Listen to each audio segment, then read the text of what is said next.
brain juices. Ladies and gentlemen, we're going to have our first panel session for the day entitled Fashion in Malaysia, Prospects and Issues. Now, ladies and gents, style aficionados, gather round for an inciting discourse because we've got a trio of true trailblazers with us, each carving their own fashion narrative. Get ready for insights that will spark your imagination and unravel the intricacies of this exciting industry. As you know, we're here at Fahrenheit 88, but more importantly, we are live streaming on Facebook and YouTube as well. So all of these will be recorded for the KPDN, and they can use that as a database for years and years to come. So speakers, even though I know you are going to be sharing with us your insights, this will be catalogued for future generations and future designers as well.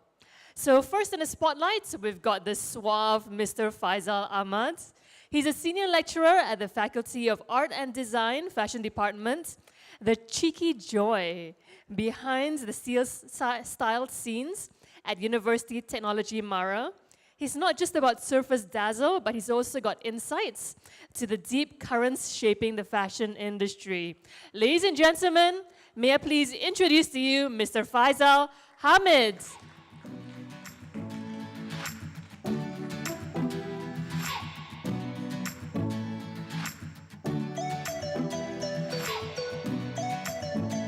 And up next, we have the one and only Suraya Sharifuddin, the visionary steering the ship as principal of Artful Brains and brand director of Maslia. Welcome. She's got her finger on the pulse of global fashion, and you're in for a treat as she unlocks plenty of opportunities for designers. And last but certainly not least, let's give a round of applause to Nurul Zulkifli, the creative wizard and CEO behind Mimpi Kita. Overseeing the creative design department, the dynamic duo celebrates 15 years of style revolution, and with her youthful crew, she decoded the secret language of modern fashionistas with publications on Vogue, BBC, and Tatler. So ladies and gentlemen, a round of applause once more to our lovely esteemed speakers. All right, so interrogation session starts, yeah? We ready? Speakers ready? All right, just teasing. So we'll start first, maybe with Mr. Faisal, followed by our next speakers, and we'll just pick your brains a bit more. But as we want to keep this as insightful and casual as possible, if you have something to chip in, feel free. Yeah? All right, so the first question that we have from the floor was for Mr. Faisal Hamid. In light of the transformative years we've witnessed, could you shed some light on the prevailing challenges that currently afflict the fashion and lifestyle sector in Malaysia? Okay. First of all, thank you so much for having me. I really appreciate it. I'm honored to be here. Okay, in my opinion, at least, again, one of the main struggles among the young designers that I'm mentoring is they don't have a clear direction or sense of what is their own brand signature, in a way. Okay, because I think to survive in this industry, you really need to have more or less that distinctive and repeatable signature. And then again, talking about signature is the design element that comes through in effortlessly each season with your collection that makes your collection stand out and instantly recognizable. That's the importance of the brand signature, I think. All right, then how do you feel about these days? So for many designers out there, they feel that in order to be creative, they need to be out of the box and extravagant and almost bordering ridiculous. But they must also be very business-centric and must have ready-to-wear. So where is the line? Should they have 2 seasons out or 2 two versions of their brand out, or how does that work? Okay, the thing is, for young designers, most importantly is you must have that, again, as I mentioned just now, you must have a clear brand signature, uniqueness. What is the uniqueness of your brand? And then again, you must have, before you do the show or the catwalk, whatever, and then you must have a very strong brand story or a strong storytelling is very important. And then you must have that point of difference in your design, and then you must, before you do the catwalk, you must prepare this research, of course, and then you must have this cohesive collection that must have that wow factor, and then must be appealing on the rack, and then again must draw people in. When you walk past by, you must draw people in, and then again you must have that cohesive collection that have that standard color palette, in terms, and then cohesive fabrications and stuff. But most of the time, I seen that all these young designers, sometimes they are too caught up with making samples, making collection after collection, and then forget about their target consumer. The target consumers is very important because at the end of the day, you want to sell your product.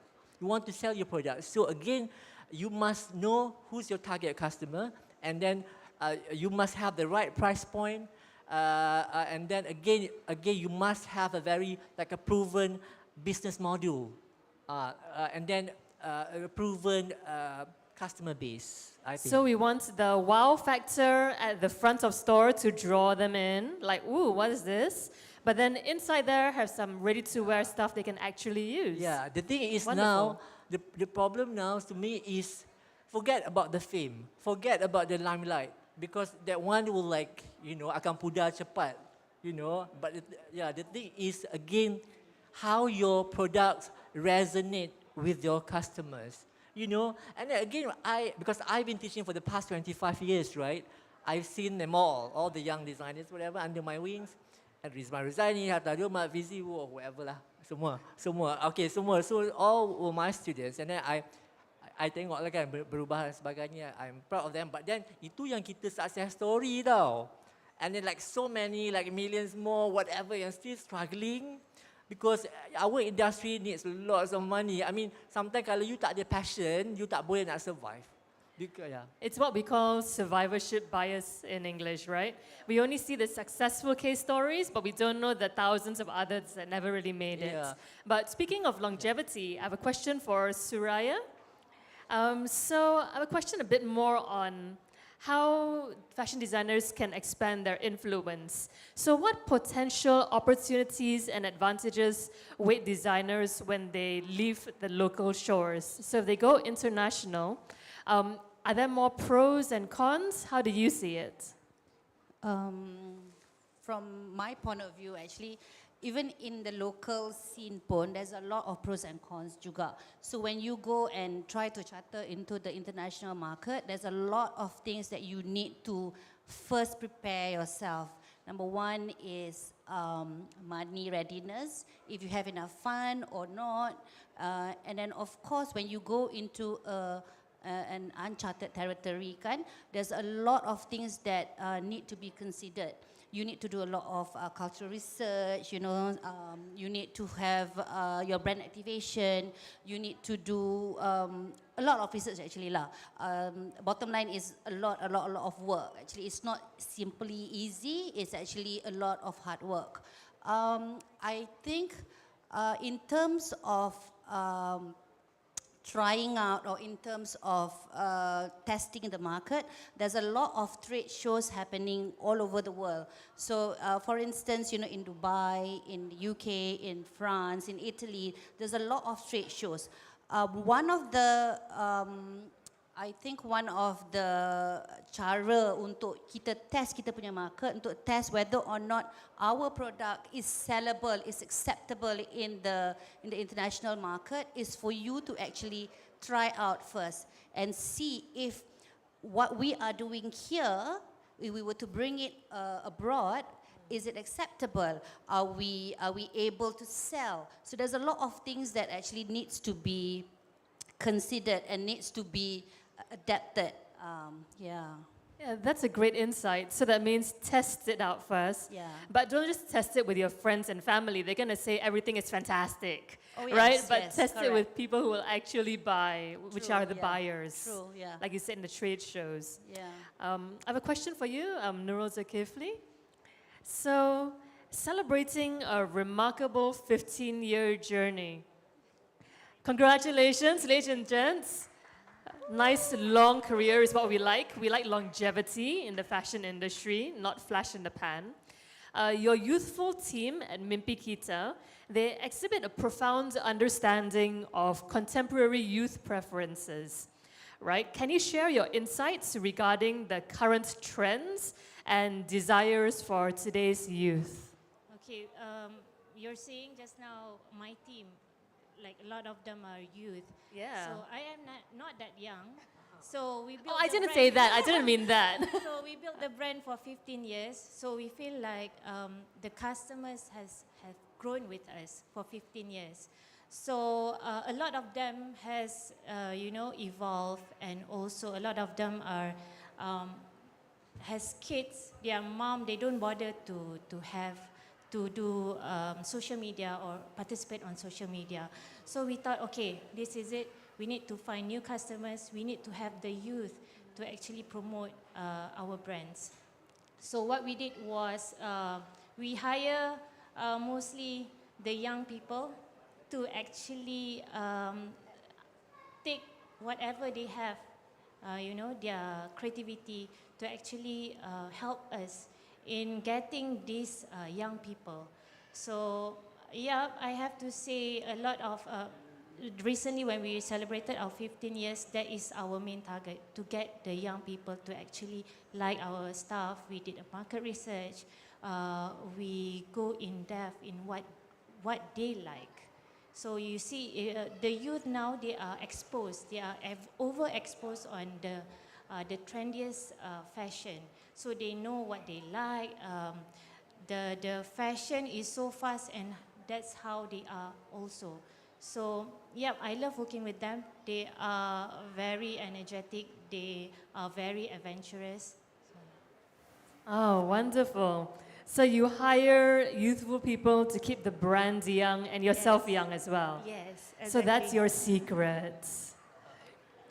So, Mr. Faisal, back to you. So we do see a lot of the influx of social media influencers. They seem to democratize fashion trends because right now, like everybody can be an influencer, right? You've got kids, as long as they have a few 100,000 followers, they become a fashion influencer already, even though they might not be very fashionable. So, in your opinion, previously these trends were set by magazines, fashion magazines, and stylists. What are your thoughts that make these trends so forward-thinking? For example, global experts call it a no-trend trend. Is it confusing for the consumer and the designer? I think it's not confusing because the thing is now it's all about self-expression. It's about being authentic. Authenticity is very important now, being true to yourself. It's very important. You create your own individual look. Nobody's want to look like other people, right? I don't want to look like you. I'm like myself. You want to look original. Yeah, you need every morning we curate the things that we wear because we want to project the kind of image that we want to people to perceive us. So we curate a certain image, In a way, we are our own stylists, So that's why, again, forget about trends. Trends come and go. But the thing is, you are here. You must have fun with fashion, whatever. Again, now is the time to be original, to be authentic. Again, this is the moment in time that freedom of expression is very important because fashion is an expression, it's a form of expression of who you are and where you're from. And you should be proud of that. So let's say you get inspired from tradition, heritage, whatever, just be it. Just be your own authentic self. Have fun with fashion. So forget about influencer or forget about whatever. We are not fashioning ourselves for people. We are fashioning ourselves for us. Because bila kita memperagakan sesuatu, fashion is about keyakinan diri. Bila kita berada bersama dengan halayak, kita rasa keyakinan, rasa lebih berketerampilan, rasa hebat dan sebagainya. That's the power of fashion. Because you are being you. That's your superpower. Hey, bravo. Well said. Thank you very much. Our next question from the floor was, what are key factors for Soraya? What are key factors that designers should consider when determining the right time to enter the global markets or any foreign market? I suppose this question is more about strategizing the time and what other inputs designers need when embarking on this decision-making process. I think I mentioned this earlier just now, the main important factor for anyone to go and venture into a global market or abroad, number one is always readiness. Whether or not you're ready in terms of production, in terms of your team, in terms of monetary, in terms of support, very much boils down to readiness. How are you going to strategize your entry, your brand entry strategy? How are you going to capture the local market? How are you going to penetrate into the already saturated market? It is always boils down to readiness. I think it's very important. That is the most important advice I can give anybody. If you're not ready, if you don't have that sort of support, it is best for us to advise whoever feels that they want to go. But sometimes you see people who wants to go or who's ready, who feels that they're ready to go, but they're not ready. Our duty as a person who's I wouldn't say in charge now, who's responsible to bring the designers abroad is to basically advise them. Maybe, you should focus into this first, and this first before you venture into a bigger sea, Yeah, especially they always say we are the average of our 5 closest friends. So if your 5 closest friends are international top-level business people, finance, accounting, designers, then you would be elevated to their status, right? The average of your 5 closest friends. But let's say for individuals where they want to be performing at an international standard, but say their average 5 closest friends, not that great, right? Are there any government supports or grants that will be available? Yes. Actually, I'm quite surprised because a lot of us doesn't know that we have a big support from the government. And this has been going for the last, I think, 10, 15 years already. I used to go for trade shows for my own brand, I think about 15 years ago when I first went. And that was the time when I feel like I needed help because kita tak ada duit masa tu kan. Muda, tak ada duit. So what I did was I went to Madrid and I went floor by floor because I really don't know who to talk to, because at that point in time I think what we are not exposed to is siapa yang sebenarnya boleh tolong kita. Kita nak orang tolong tapi kita tak boleh tunggu saja orang tolong. So we have to go and look for help. You see, so what we did was we went floor by floor and alhamdulillah we were God is so great. God sent us this one amazing lady, Haja Azima. She helped me from the get-go.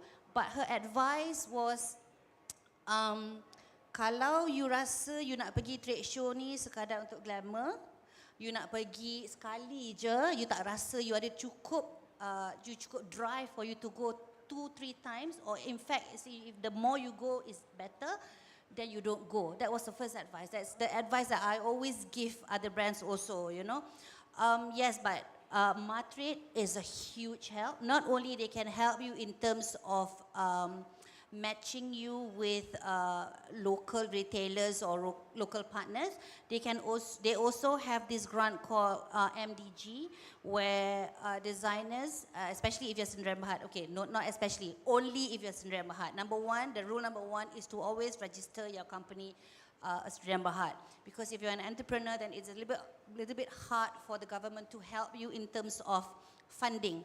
So kalau you are a Sdn Bhd, register yourself with Matrade, then you get help from Matrade, MIDA, SME Bank. There's a lot of help out there. There's a lot of grants and funds out there, people. You know, we can do a lot more if we are aware of the funds that are there to help the designers to roll and also to grow abroad, actually, yeah. Oh, that is amazing insight.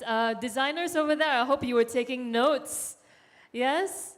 All right, good. Remember to write it down, okay? All of these are gems because when you actually learn these things from people who have gone through the journey, you actually save yourself 5 years. Every time you listen to something new, you save yourself 5 years, you save yourself 3 years. So hopefully that's the idea. But remember, don't just learn, take action as well, right? All right, and I have a next question for you, Ms. Nurozo Kifli. So we were talking about how with Soraya, how before you get started, number one, you need to prepare your wallet, right? You need to prepare the money, right? The funding. So say we get the funding already, can you give us some insights perhaps into how does a young and budding fashionpreneur, how do they begin understanding the minds of youth today? I know for you, you were hiring young individuals to help you out, but what are the processes one must go through when creating their first collection? What is a checklist? Okay, actually, I did not come from a fashion background. So actually, the question should be asked to Faizal Hamid. But okay, I'm speaking on behalf of like my experience, what we went through. So of course, the first thing that you need to know is what is the subject that you wanted to focus on that collection or the theme. This is what I learned from the young people, my staff. So first is to focus on the subject that you wanted to emphasize on that collection. And then from there, you incorporate with the brand or design aesthetic that you or the brand has. It actually took me years to actually know like what are our brand aesthetic. So me and my sisters, each one has got our different style. So me is like that, Mira is like that, and Shera is like that. So we know that from there you won't get this style or this design aesthetic from anywhere else. So you won't get another me or another of my sisters. So we hold on to that. And then from there we will work on the elements that we want to create every collection. So we incorporate those elements and combine it with our our design aesthetic. So from there, and then the process goes to design process, and then we study the trend. It's not that we follow the trend so much, but of course, you need to have that in order for you to sell your product, right? So you need to have a bit of the elements from your story, and then a bit of your design aesthetic. That one has to go together. So from there, it goes through a lot of sampling process, a lot of try and error. So yeah, the process is it took months usually to get one collection. All right, and if I may pick your brain a bit, so you've got three of you together, right? What is the delegation of what you cover? So who's the creative? Who is the business? Who is the design? I mean, how is the breakdown? Okay, when we first started, all of us love fashion. Of course, everyone loves fashion. So being girls, everyone wants to be in the creative, Everyone wants to have their mind or their ideas out there. Without knowing that, business or cash flow or managing things are also super important. But we creative people, we love being creative, We love to fork out our brains and, give the ideas to the table. But over the years, after we went through a lot of challenges, then we know, okay, actually my sister Shaira is good at finance. My sister Mira is good at operation. So after many years, then we actually get to know about that. So now I'm focusing on the creative side. So I handle the design team, marketing team. So Mira is more on the operation. So you can see the flows is much more organized, structured. So it took us a while. So yeah, we creative people, I think the lacking is macam Faisal saying just now, you know, it's not just about parading your clothes or your fashion or your creativity on the floor and, you know, let people, everyone see it, but it's more on, you know, the cash flow. You know, you want to get your things done or your creativity shown to the world, but you need to have, you know, the management side, the cash flow side is super important to help you to be creative. Yeah, I feel a lot of budding fashion designers, they are so focused on being, I don't know, Roberto, fashion designer, but they forget that it's a business and you need to have inventory management, supply chain management, you need to have your finances, you need to even have HR if you're hiring a big team. They kind of forget that they are actually running a business. Right? They're just thinking, fashion designer, oh, I'm just sketching all day, which would be nice in an ideal world, but that's possible only if you have a great team around you, which is what you're saying, right? And it's lovely that you have siblings that can help you out, and you hired a nice young team underneath you as well. So if you're missing some part of your jigsaw puzzle, you hire them in or you bring in family members. That is incredibly useful. Yes, and to know your strength. You need to know your strength in order for you to get people to help you. Yes, you have strength, you have talent, but you don't have you don't have it all. So maybe I am good on the creative side. So I need people who can, you know, work on my projection, my cash flow. So I have that from my sister, and then the operation side where I can get the production in hand, like every month, you know, these people will make sure I have enough money to produce whatever creativity that I have put in. So yeah. It's all about delegation. So I have a question for Mr. Faisal. So recently, we've seen a lot of colors and vibrancy on the runway and in stores from previous years by designer labels and even brands that generally stick to one color palette. I'm sure all of you have seen some brands, they are very sticky to a specific style, and sometimes they can look aged after a while, but you know, it's their brand, right? It's the brand aesthetic. So can you explain to us the theory of dopamine dressing that these labels have subconsciously catered to? Okay, I think the terms is not new actually, but the thing is, again, it's all about feeling good with fashion, with what you're wearing, whatever, you know. As I mentioned just now, fashion is about self-expression, you know, but about being your authentic self. You know, again, to me, it doesn't matter whether you're wearing colors, or let's say your strength is when you wear black, you feel like, you know, hebat macam mana kan. So you wear that. You know, it doesn't mean that like me, I always wear like black and white, but I cannot wear colors. So that is not my, you understand what I mean, right? So again, how to say it? It just enjoy. Sometimes people, how to say it, like take fashion too seriously. You're supposed to have fun with it, you know. So you know, sometimes we love to be dictated by trends, by whatever, by, you know, but like the society wants us to be. You know what I mean? So the thing is, you set the trends. You the trendsetter. You understand what I mean? Don't follow trends like all the time. That's my personal opinion. You just be yourself. So let's say you mentioned just now, right?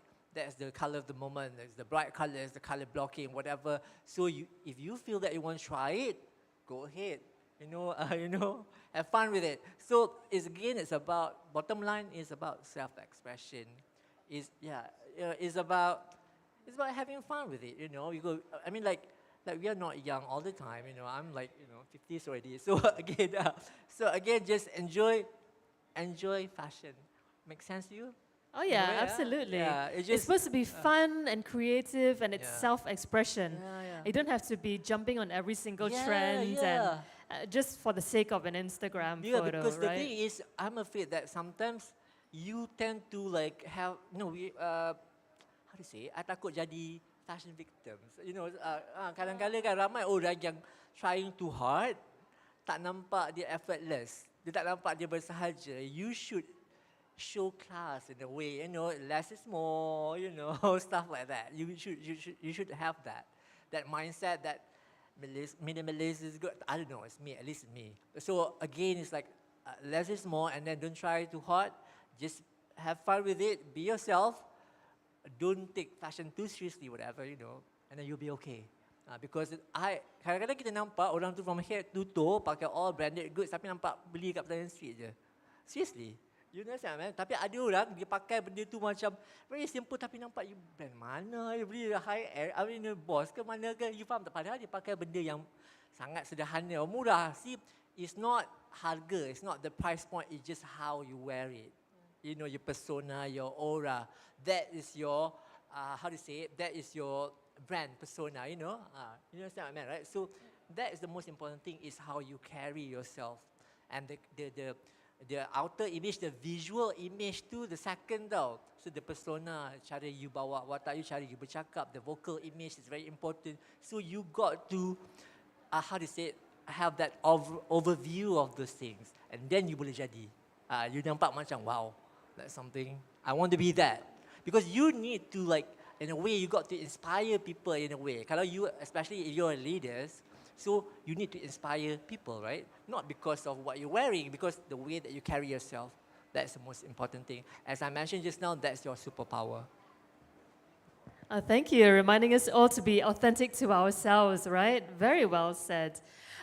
Just as before we wrap this panel session up, I'd like to invite the speakers to maybe give one or two pieces of advice, some key takeaways for young budding fashionpreneurs out there. You know, something that they can immediately use in the real world.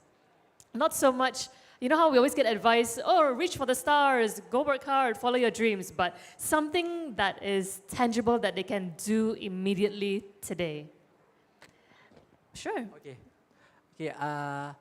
Again, connect and engage with your customer. Listen to them.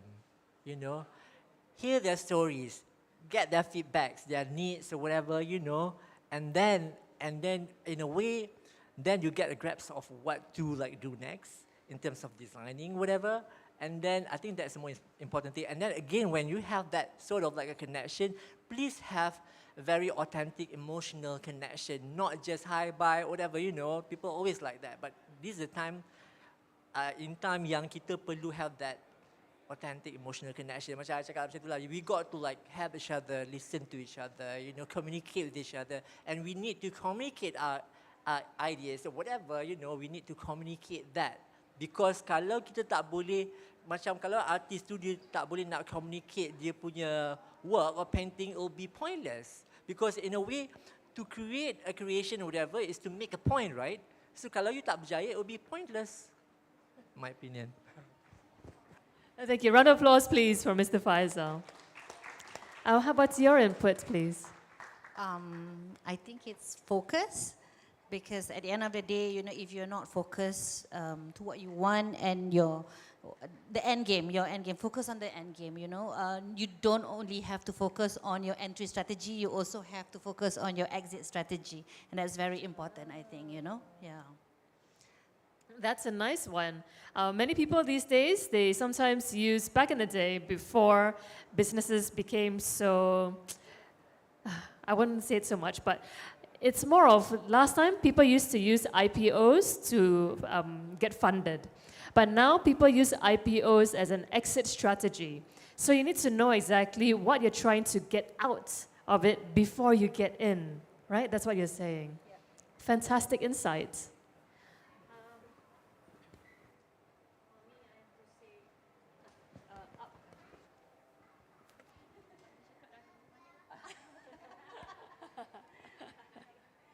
For me, I have to say fashion business is not for the faint-hearted. So prepare a good mindset. Yes, we love our work, we love the creative part, but be mindful of the other part that I have to say, I hate it so much. The management side, the account side, the finance sides. As much as you hate it, you need to, I mean, you're not good at it, it's okay. You can ask for help. You can hire people, good people to actually help you with that. So yes, in order for us to keep going, to actually do what we love, we need those part yang to help us to do, to move forward. So if you don't have like a good cash flow, good finance team, you cannot move forward. You need that. We went through challenges that we feel like, is the end. But Alhamdulillah, we hire the right people to actually help us to still do it. So yeah, that is the part that I think most of us are lacking at, the creative people, the management side. Okay. Excellent. You need to really know your own soul. To wrap things up, I have a few moments to spare where I'd like to open the questions to the floor. If anybody has any questions, just raise your hands. We'll pass you a mic. This is your marvelous chance to get to know our speakers and ask them some questions that they might not tell everybody.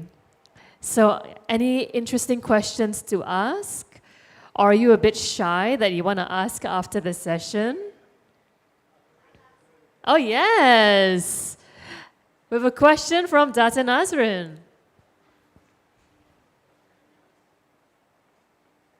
Okay, my question is for Soraya because, well, I've been for expos with you and exhibitions with you. Actually, my first exhibition experience was with you, Pure London. And a lot of people were asking me, how the hell did you do it? And what would you say would be the guiding light for people who enter into expos when it comes to understanding the difference between B2B, B2C, and dealing with rejection when you're standing there trying to get people interested with your brand so that you can come back year after year? Phew. Azrin, trust Azrin to give me all these difficult questions. Okay, so dia macam ni sebenarnya. Every time sebelum we go for trade shows, I think Azrin, you have experienced this also. I will usually sit down with brands or designers, not because I want to, kadang-kadang bukan I nak put people down ke apa tau. So I think it's very important for me to basically prepare everybody onto what you will be facing when you are not in your usual comfort zone. Okay, when you're not in your usual comfort zone, kadang-kadang macam, okay lah, katalah mimpi kita ya, I bagi contoh. Mimpi kita di sini, siapa tak kenal mimpi kita? Correct? And let's just be honest, right? When you first went to the UK market, you pun mesti ada shock sikit macam, I nak kena go back from bawah balik ke? So these are the things that when kita ni sebenarnya as the company yang bawa brands to chart into all these uncharted punya market ni, we have to be open enough to warn dulu, and then also to educate. Education is very important. Kadang-kadang bila orang pergi sana and cakap, alah Suraya, I pergi I tak jual pun.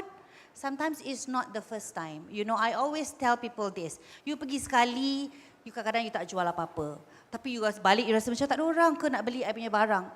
Don't take that as a measure, as to measure whether you fail or you are successful, you see. So number one, it is always tenacity. You have to come back. And again, the first time I went, okay lah, I bagi tahu personal story. When the first time I went for Pure London, it was 15 years ago, I think if I'm not mistaken, 15 years ago. I went the first time, and then masa tu I rasa orang beli barang I 10 biji bag. Bari I dah happy gila sebab I dapat 30 contact. Happy sangat ni tau. But then people say, buang duit you je. You pergi, you spend 50,000 and you get 30 contacts.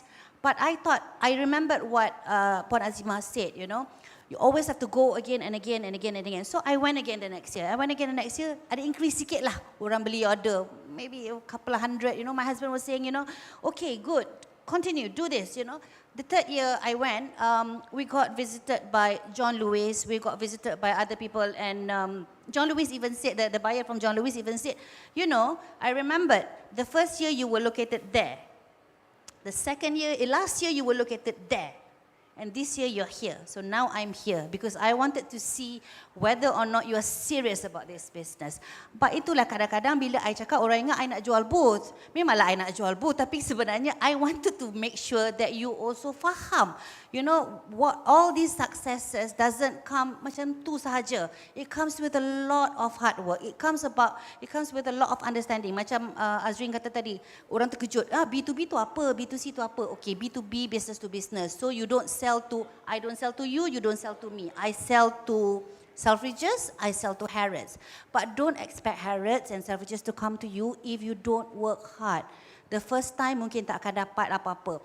But there are cases where kita punya own local designers pergi the first time ASOS beli. You know, just recently I went and this new company that I brought the first time, they got really good feedback, and they even got a 2,000 pieces order from somebody, you know, which I think was very good.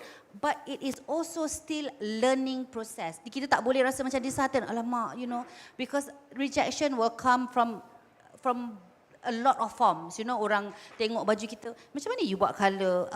How did you make this colour red? You know, we don't wear red. Jangan disheartened dengan macam tu. Tak apalah kau tak nak pakai red, orang lain nak pakai. You know, there are also other cases where I know this other brand, she really wanted to go for Pure London, and even the Pure London punya management didn't want to have her. Right? And then I pujuk, and then she managed to get. And guess what? Amongst all the Malaysian punya brands that went,